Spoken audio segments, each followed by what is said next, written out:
আসসালামু আলাইকুম। আজকে আপনাদের সাথে শেয়ার করব কিভাবে ছারপোকা দমন করবেন। ছারপোকার কামড় যারা খাইছেন শুধু তারাই একমাত্র বুঝতে পারবেন ছারপোকার যন্ত্রণা যে কীরকম।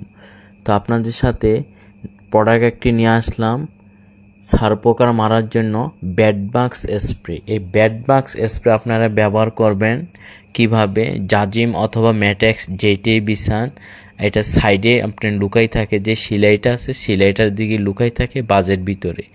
এটা স্প্রে করবেন, ঘুরে ঘুরে চারিদিকে আপনি স্প্রে করবেন। স্প্রে করার সাথে সাথে আপনি ছারপোকা মারা যাবে এবং ডিম সহ এগুলা নষ্ট হয়ে যাবে।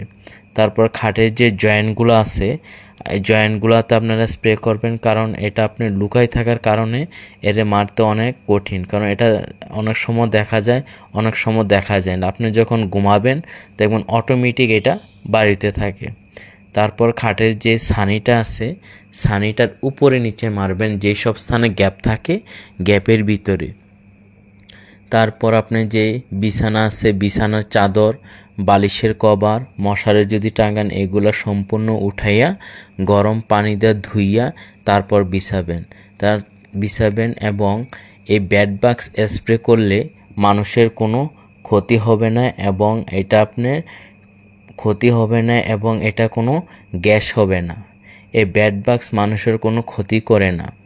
এই বেডবাক্স ব্যবহার করবেন এই জন্য এটা আপনার শুকাই যাবে এবং এটা স্যাঁতস্যাঁতে কোনো ভাব থাকবে না।